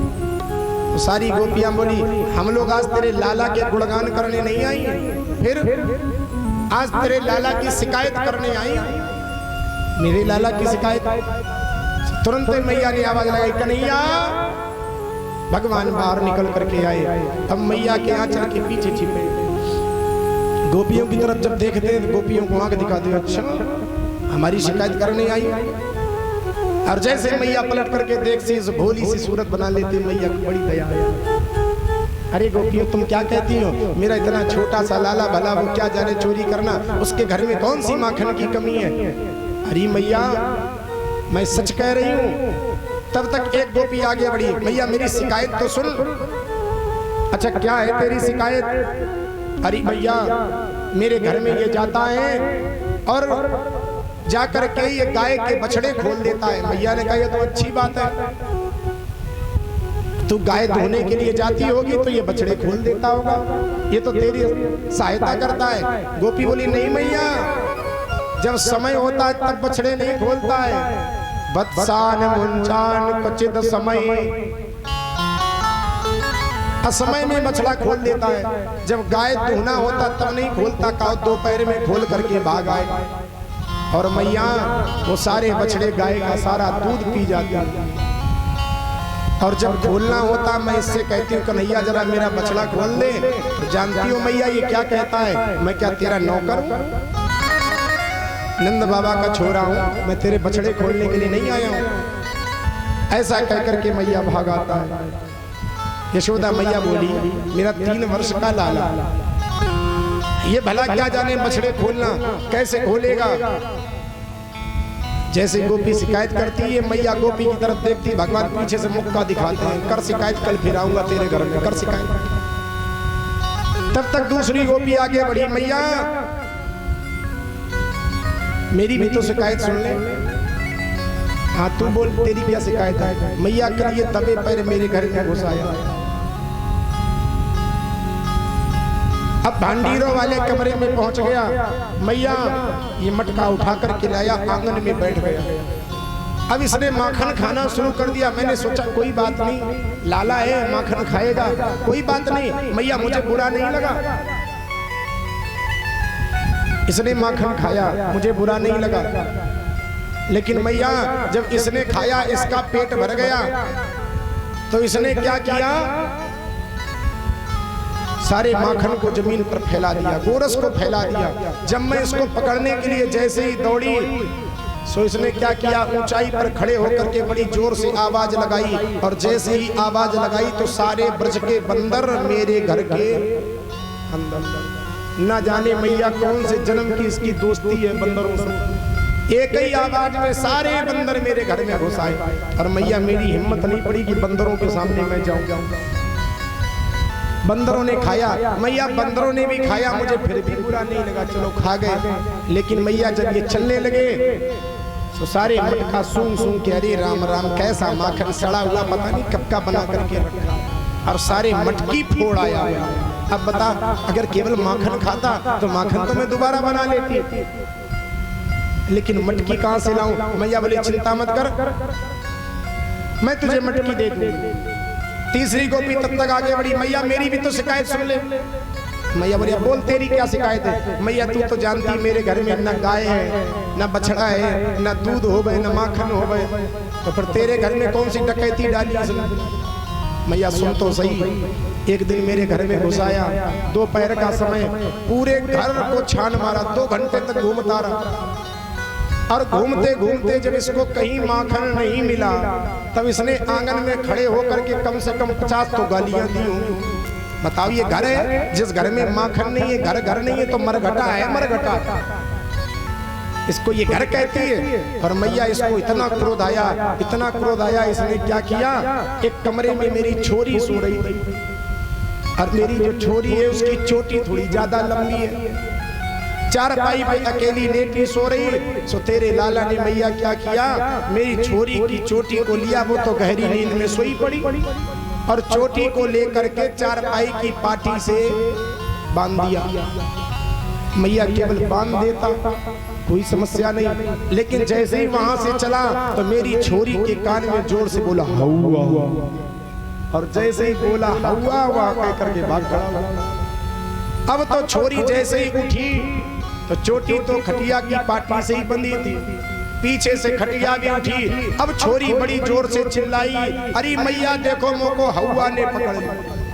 उसको लगा कि किसी हौवा ने हमें पकड़ लिया। मैं तुरंत ही दौड़ी, देखे कौन सा हुआ है, लेकिन तब तक मुझे तेरा लाला भागता हुआ दिखाई पड़ा। मैं समझ गई ये कोई हुआ नहीं, ये कृष्ण ही पूरे गोकुल में हुआ बने। मैया कहां तक मैं शिकायत करूं? यशोदा मैया ने भगवान की ओर देखा, क्यों रे कन्हैया तो ये सब करता है?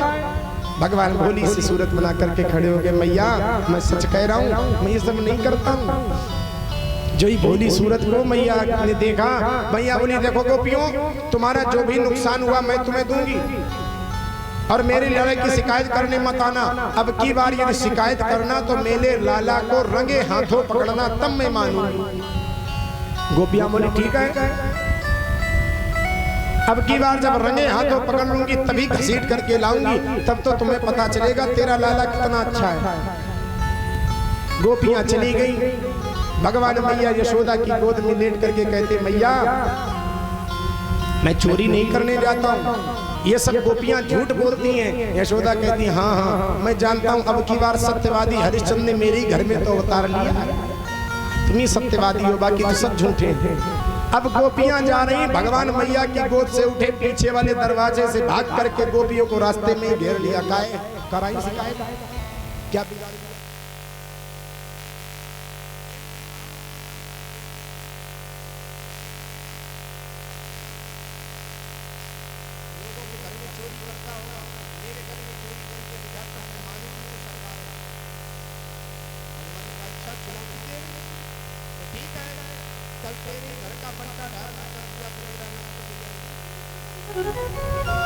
इधर प्रभावती ने आकस्मिक बैठक बुलाई और उधर भगवान ने अपनी पूरी मंडली को इकट्ठा किया। भैया प्रभावती ने मुझको खुली चुनौती दी, मेरे घर में चोरी करके दिखा, अब कल कुछ भी हो जाए प्रभावती के घर में ही धावा बोलना है। सारे सगा बोले ठीक है कन्हैया, तू मेरो सरदार, जहां कह देगा हम लोग वहीं चलेंगे।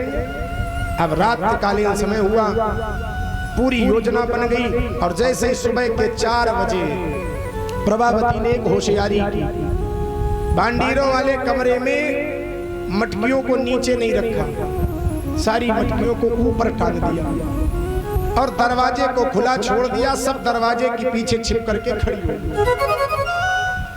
सुबह 4 बजे का समय, भगवान अपनी मंडली के साथ में पहुंच गए, देखा घर का दरवाजा खुला है। भगवान सोचे भैया हमें लगता है ये गोपी यमुना में जल भरने गई है, मौका बढ़िया है, घर का सत्यानाश कर दो।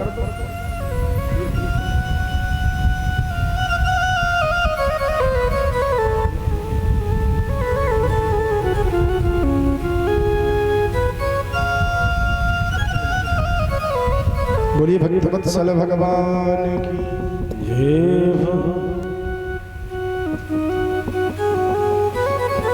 गोविंद मेरो है, गोपाल मेरो है, गोविंद मेरो है, गोपाल मेरो है, गोविंद मेरो है, गोपाल मेरो है, गोविंद मेरो है, गोपाल मेरो है, ओ श्री माँ के बिहारी नंदलाल मेरो है, श्री माँ के बिहारी नंदलाल मेरो है, गोविंद मेरो है, गोपाल मेरो है, गोविंद मेरो है, गोपाल मेरो है। जय हो।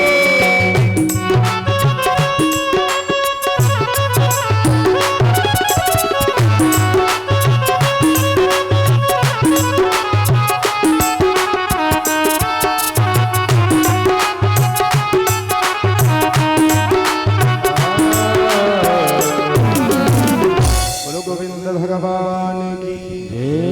भगवान ने जैसे ही अंदर प्रवेश किया, गोपियां तो सब छिपी। अब भगवान जैसे ही भांडीरों वाले कमरे में पहुंचे, देखा क्या भैया माखन तो कहीं है ही नहीं। तब तक एक ग्वाला की नजर पड़ी, अरे कन्हैया देख माखन नीचे नहीं। गोपी ने होशियारी की, माखन को ऊपर टांग दिया। अब ये मिलेगा कैसे?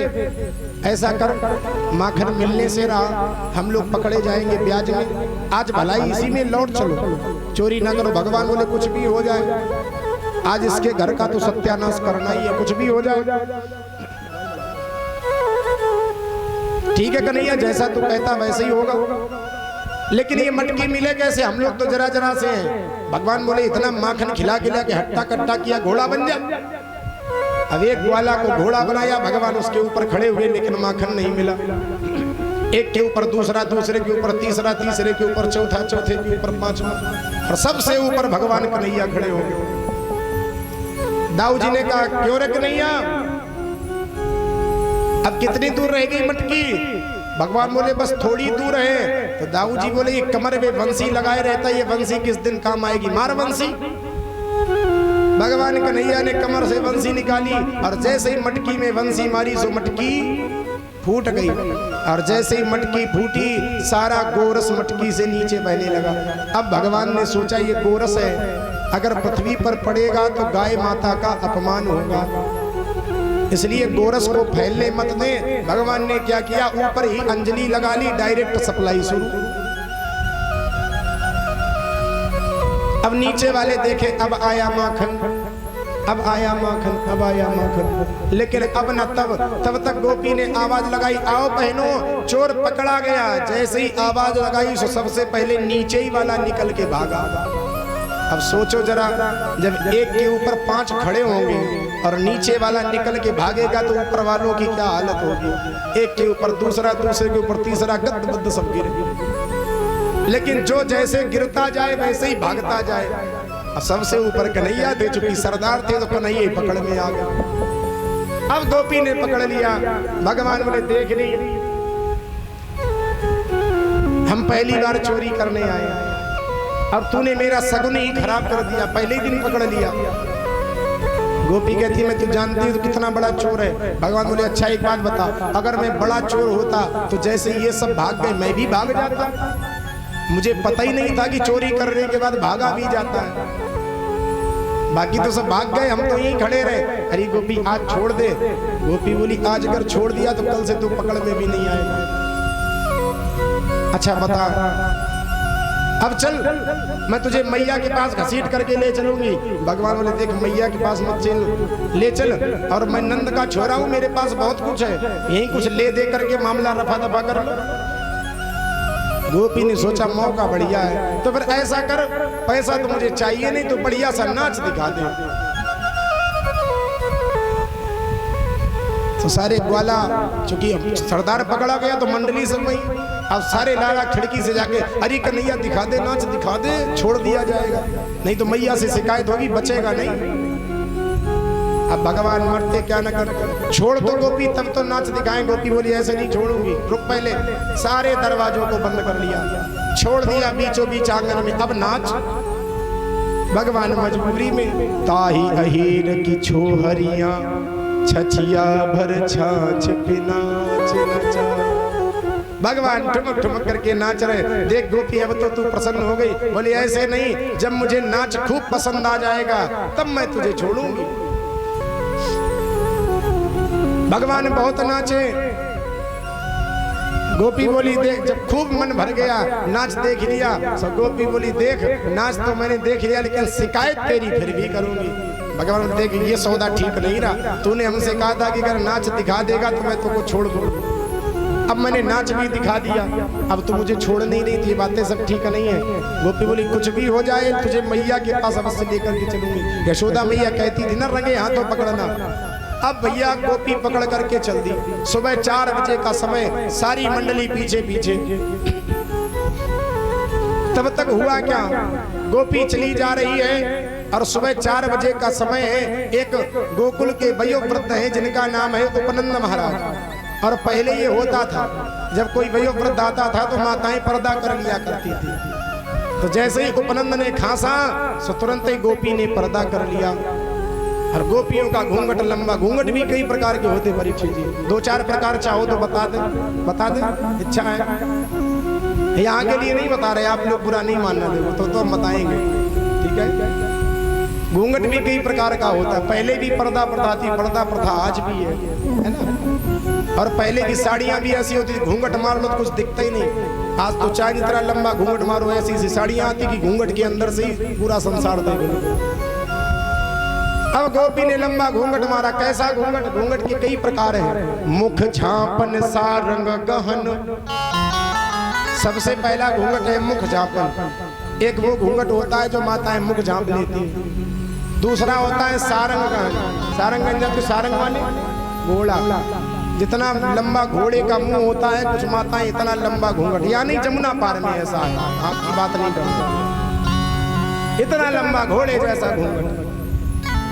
चंद्र अंगोछा जौन, भैया सबसे खतरनाक घूंघट है। कौन सा? चंद्र अंगोछा वाला। जैसे देखा कुछ माताएं से ऊपर से सर पे पल्लू डाल करके कानों से ऐसे करके खड़ी, अगर ऐसे कोई करे समझ लो पक्के लड़ाकू विमान की पहचान है। आप लोग ऐसी नहीं है, हम आपकी बात नहीं कर रहे हैं, बुरा नहीं मानना। एक ये भी घूंघट है, और एक घूंघट का प्रकार होता है विजय करण। जब मैया किसी को आशीर्वाद देती तब भी घूंघट रखती हैं सर पर, विजयी को। और जब किसी से आशीर्वाद लेती हैं तब भी घूंघट का ही प्रयोग करती है, कि भी घूंघट का प्रकार होता है। और एक परीक्षित जी जब किसी का साढ़े सत्यानाश करती तब भी घूंघट का ही प्रयोग करती। मानो पड़ोसी से झगड़ा हो गया, सुबह सुबह घर में झाड़ू लगाई और जैसे ही दरवाजे के बाहर आई झाड़ू फेंक दी और भगवान के सामने ऐसे खड़ी हो गई। हे सूर्य नारायण, हे भगवान, इसने हमारा बिगाड़ा कोई बात नहीं, लेकिन इसका साढ़े सत्यानाश हो जाए, वंशनाश हो जाए तो हमें तसल्ली हो। ये भी एक घूंघट का, उसमें भी घूंघट का ही प्रयोग होता है। बोलो राधे राधे। आप लोग ऐसी नहीं, आप लोग बुरा नहीं मानना, आप सब देवियां हैं, आपको प्रणाम है। गोपी ने लंबा सा घूंघट मारा, भगवान को मिल गया मौका। अब मौका बढ़िया है। भगवान ने कहा देख गोपी, बहुत देर से तू मेरा हाथ पकड़े और मैं नंद बाबा को छोड़ा हूं, और इतने कसकर के हाथ पकड़े हैं, और अगर मेरा हाथ यहाँ से बेकार हो गया तो नंद बाबा छोड़ेंगे नहीं तुझे। गोपी को भी लगा बात तो ठीक कह रहा, कोमल हाथ है इसका, इतनी देर से पकड़। ठीक है लाला, दूसरा हाथ पकड़ा दे। उधर से उसी गोपी का देवर आता हुआ दिखाई पड़ गया। अब देखो बालकों बालकों की आपस में बात हो जाती संकेत में ही, तो संकेत में ही पूछा क्यों भाई कैसे? तो मानो भगवान ने संकेत में ही कहा, अरे भैया क्या बताऊं, मैंने सुबह सुबह खा लिया माखन, अब इसने कल मेरा निमंत्रण किया था, मैं इसके यहाँ खाने नहीं गया, अब ये गोपी मुझे घसीट करके जबरदस्ती ले जा रही, बताओ मेरे पेट में जगह नहीं, मैं खाऊं कैसे? अब वो बड़ा भुक्कड़ था, भगवान जानते हैं बड़ा पेटू है, सो बोला देख भैया तेरा तो पेट भरा लेकिन मुझे खाने को मिलता नहीं है, तो ऐसा कर तेरी जगह मैं चला जाऊं। भगवान बोले आ जा। भगवान ने तुरंत ही अपना हाथ छुड़ाया, उसके देवर का ही हाथ पकड़ा दिया। अब वो मारती पीटती चली जा रही, भगवान तुरंत ही भागे, पीछे वाले दरवाजे से मैया यशोदा की गोदी में बैठ गए। हाँफते डांपते बोले, भगवान बोली, मैया बोली क्यों लाला इतनी तेज तेज धड़कन क्यों चल रही? लाला बोला मैया क्या बताऊं, मैंने अभी एक बहुत बुरा स्वप्न देखा। कैसा स्वप्न? मैया सारी गोपियां आपके पास शिकायत लेकर के आ रही और कहनी तेरे लाला ने मेरे घर में चोरी की। अब मैया तू ही बता साची साची, मैं कहीं गयो तो नहीं? मैं बोली ना लाला तू तो कहीं नहीं गए। देख मैया ये गोपियां नहीं चाहती मैं यहाँ आ रहा हूँ, और मैया अगर यही सब चलता रहा तो मैया तज ही देऊंगो मैं गोकुल को बास, मैं गोकुल छोड़ दूंगा। मैया बोली फिर जाएगा कहाँ? मैं अपने मामा के यहाँ चला जाऊंगा। जो मामा का नाम लिया, मैया ने लाला के मुख पर हाथ रख दिया, मामा का नाम मत लेना, आने दो आज गोपियों को। अब प्रभावती आई, अरे मैया यशोदा दरवाजा खोल। यशोदा बाहर निकल के क्यों गला फाड़ फाड़ करके चिल्ला रही?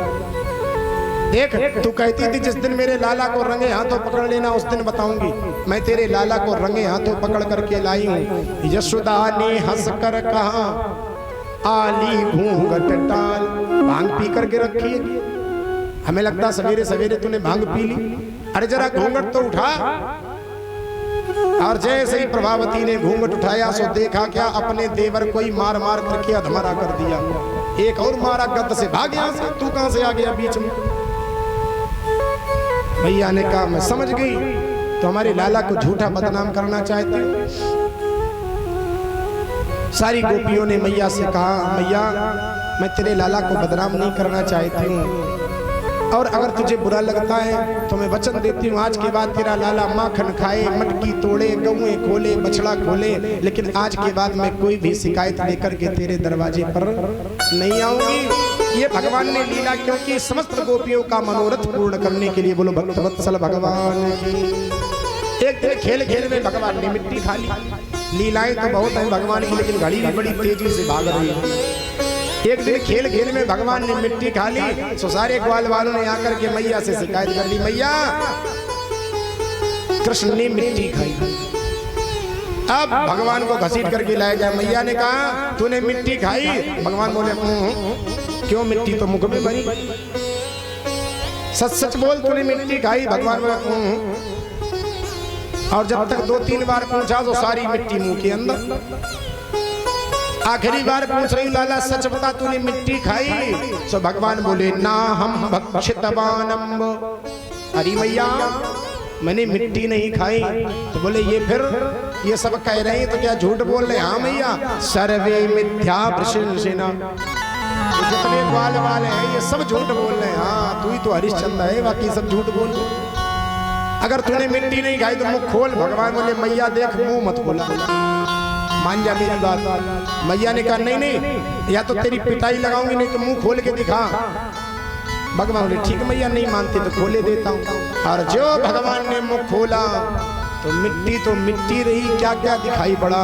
अगणित रवि शशि शिव चतुरानन, अगणित शिव चतुरानन, अगणित रवि शशि शिव चतुरानन, अगणित रवि शशि शिव चतुरानन, बहुसर शरीर सिंधु महितानन, बहुसर सिंधु महितानन। भगवान के मुख में अगणित रवि माने सूर्य, जाने कितने सूर्य, करोड़ों सूर्य, करोड़ों चंद्रमा, जाने कितने ब्रह्मा जी, जाने कितने भोले बाबा, जाने कितने पर्वत, जाने कितनी नदियां, जाने कितने सागर भगवान के मुख में दिखाई पड़े। मैया हक्की बक्की रह गई। मुख है कि पूरा फैक्ट्री, सब कुछ तो मेरे लाला के मुख के अंदर ही है। मैया की आंखें खुली की खुली रह गई। भगवान ने कहा मैया मैं मुख बंद कर लूं, मैंने मिट्टी तो नहीं खाई। मैया बोली मिट्टी खाए चाहे तू आज के बाद पूरा पहाड़ ही खा ले, लेकिन अपना मुंह मत दिखाना मुझे आज के बाद। मैया ने अपना मुख बंद कर लिया। लाला सच बता तेरे अंदर क्या था? भगवान ने तुरंत अपनी मैया को बहला दिया। अरे मैया कैसी बात करती तू, कुछ नहीं था, 80 वर्ष की हो गई, तुझे दिखना कम हो गया, होता कुछ और है दिखता कुछ और है। इस प्रकार से भगवान ने अपनी मैया को समझा दिया। बोलो भक्तवत्सल भगवान की। एक दिन भगवान ने अपने ही घर में चोरी कर ली। मैया यशोदा को लगा गोपियां ठीक शिकायत लेकर के आती थी, लेकिन कोई बात नहीं, अब मैं अपने हाथों से ही अपने लाला को माखन निकाल करके खिलाऊंगी। सो मैया ने क्या किया, अपनी घर की समस्त दासियों को काम में लगा दिया और स्वयं मैया माखन निकालने के लिए बैठ गई। भगवान मैया की गोद में बैठे हैं। एकदा गृह दासीषु यशोदानंद के कर्मांतर नियुक्ताशु निर्ममंथ स्वयं दधि। सारी दासियों को अन्यत्र कार्यों में लगा दिया और स्वयं अपने हाथों से मैया दही मथने के लिए बैठ गई। पहले दही मथा जाता था, मथानी से मटकी में माखन डाला जाता था और दूध भी जमाया जाता था, और दूध का स्वाद भी कुछ अलग होता था। परीक्षा आपने तो खूब पिया होगा। अब तो वो आता है कौन सा, नमस्ते इंडिया। हाँ, तो नमस्ते इंडिया जैसे बने। मैया अपने हाथों से मथानी चला रही। और पहले का नियम होता था, माताएं जब चक्की चलाती थी तब भजन गाती जाती थी, गीत गाती जाती थी। माताएं जब मथानी चलाती थी तो भगवान का गुणानुवाद, उससे तो फायदे होते। एक तो अपना काम भी हो जाता, समय का पता नहीं चलता, और इसी बहाने से भगवान का कीर्तन भी होता रहता। एक और विडंबना, हाँ वही चकिया क्या गाते थे, अब ये तो मैया जाने क्या गाती थी। बोलो भक्तवत्सल भगवान की। क्योंकि हम जब तक सीखने के लायक हुए तब तक चकिया वाला काम ही बंद हो गया। अगर तब होते तो हम याद किए होते, हम सुना जरूर देते। अब की बार जब आएंगे तो याद करके आएंगे, ठीक है। बोलो भक्तवत्सल भगवान की। लेकिन ये नियम होता था, मैया गीत गाती थी। अच्छा एक और विडंबना, ऐसे लंबे लंबे गीत होते थे कि काम निपट जाता था, लेकिन गीत नहीं, आधा आधा एक एक घंटा के एक एक गीत, छोर में छोर, छोर में छोर, हो रही छोर नहीं, कहाँ से शुरू हुआ कहाँ बंद हो गया। ऐसे ही मैया गोविंद के गुणानुवाद करती जा रही, भगवान का स्मरण करती जा रही और अपने हाथों से दधी मथती जा रही। भगवान गोद में लेटे, चूल्हे पर दूध उबल रहा है। भगवान ने मैया से प्रश्न किया, मैया एक बात बता, संसार में सबसे ज्यादा प्रेम तू किससे करती है? मैया ने कहा कि नहीं, ये भी कोई पूछने वाली बात है। अरे मैया को सबसे ज्यादा प्रेम तो अपने लाला से ही होता है, मैं सबसे ज्यादा प्रेम अपने कन्हैया से करती हूँ। अच्छा ठीक है मैया। तब तक हुआ क्या, ये बातें चल ही रही थी। चूल्हे पर रखा हुआ दूध, उसमें आया उबाल और उबाल आकर के वह दूध निकलने लगा। मैया को लगा ये दूध निकल जाएगा। ऐसी मान्यता है हमारे यहाँ कि दूध जलने से पति और पुत्र की आयु क्षीण होती है, आयु कम होती है, तो माताएं दूध नहीं जलने देती। आजकल की बात ना करो, चूंकि गैस पे रख दिया, टीवी देखने लगे, अब जले फूके चाहे कुछ हो, जब किचन से धुआं आता है तब पता चलता है। अब किचन है, पहले चौका होता था, चौका, यही अंतर है किचन और चौका। जैसे दूध निकला, मैया ने सोचा दूध जलेगा, मेरे लाला की आयु क्षीण होगी, लाला जरा हट तो सही, दूध को शांत कर दूं। भगवान बोले बारी मैया, अभी कह रही थी दुनिया में सबसे ज्यादा प्रेम मुझसे, अब हमसे ज्यादा प्रेम दूध से हो गया। अरे हट तो सही लाला।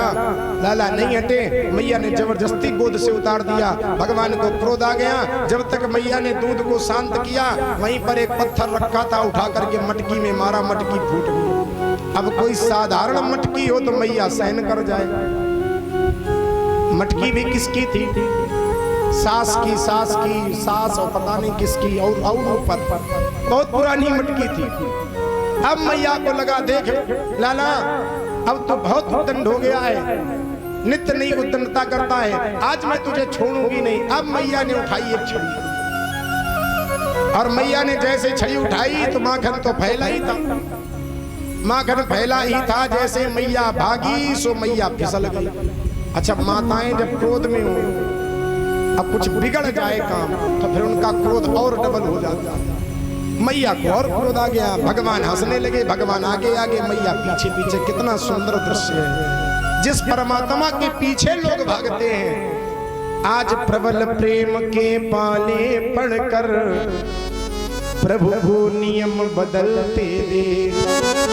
अरे जिस भगवान को पाने के लिए भक्त भगवान के पीछे पीछे दौड़ते हैं, आज वही भगवान दौड़ रहा मैया से बचने के लिए। मैया पीछे पीछे, भगवान आ गया। मैया कहती अब पकड़ा, अब पकड़ा, अब पकड़ा, लेकिन ना अब पकड़ा ना तब पकड़ा। मैया पसीना पसीना हो गई। कन्हैया कुछ भी हो जाए, मैं तुझे छोड़ूंगी नहीं, आज इतनी पिटाई लगाऊंगी, पकड़ में आ जा, नहीं तो बहुत पीटूंगी। भगवान बोले पिटाई से ही बचने के लिए तो भाग रहा हूं। मैया बोली अगर पकड़ में आ गया तो पीटूंगी नहीं। अच्छा मैया अगर पीटोगी नहीं तो ये छड़ी काहे को हाथ में लिए, इससे क्या पूजा करोगी? हाँ लाला तेरी पूजा करूंगी। अच्छा तो छड़ी से कौन सी पूजा होती? आरती ले या उससे पूजा करो। अरे देख 80 वर्ष की हो गई, अब मैं ऐसे तो भाग नहीं सकती, ऐसे तो चल नहीं सकती, तो छड़ी का सहारा लेना ही पड़ता है। भगवान बोले मैया जब मैं तेरा सहारा बन गया तो फिर छड़ी का सहारा क्यों ले रही है? देख लाला बातें मत बना, सीधी तरह पकड़ में आ जा। तू जहां तक भागेगा मैं वहां तक जाऊंगी, लेकिन आज तुझे पकड़ करके मानूंगी। जब मैया ने पूरा जीवन ही समर्पित कर दिया, भगवान तुरंत ही पकड़ में आ गया। मैया ने तुरंत पकड़ा, फिर सोचा मारूं, लेकिन विचार किया नहीं, बालक मारने से सुधरते नहीं और बिगड़ते हैं, इसलिए मारूंगी नहीं। लेकिन फिर सोचा अगर छोड़ दिया तो यह और दंड होगा, क्या करूं? घसीट करके लाई घर में, आज इसको बांध दूंगी, सारा दिन बंधा रहेगा, बुद्धि ठिकाने आ जाएगी। दासी से कहा ले आओ रस्सी। अब दासी एक रस्सी लेकर के आई, भगवान को जैसे ही बांधने का प्रयास किया, लेकिन रस्सी 2 अंगुल छोटी पड़ गई। कितने अंगुल? 2 अंगुल छोटी रस्सी पड़ गई। दासी से कहा दूसरी रस्सी लाओ, दूसरी भी रस्सी लाई गई, उसको भी जोड़ा गया, लेकिन रस्सी फिर से 2 अंगुल छोटी पड़ गई। 1 2 4 नहीं 10 20 100 50 रस्सियां लाई गई, लेकिन हर रस्सी 2 अंगुल छोटी पड़ जाती है। ये 2 अंगुल क्या है? भगवान है ब्रह्म, यशोदा है जीव। समझे जरा इसको, भगवान ब्रह्म है, यशोदा जीव है। भक्त और भगवान ईश्वर और भक्त के बीच में, ब्रह्म और जीव के बीच में बस यही 2 अंगुल की दूरी है। कौन सा? क्रोध और अहंकार। व्यक्ति क्रोध करना छोड़ दे, अहंकार करना छोड़ दे, तो जीवात्मा परमात्मा में मिल जाएगा, उसको कोई रोक नहीं सकता। यशोदा के अंदर क्रोध भी है कि मैं पकड़ लूंगी, बहुत क्रोध है, और ये अहंकार है कि कुछ भी हो जाए बांध लूंगी तो भगवान बंधे नहीं। लेकिन जब क्रोध और अहंकार समाप्त हो गया तो भगवान 10-20 रस्सी नहीं, 1 ही रस्सी में बंध गए।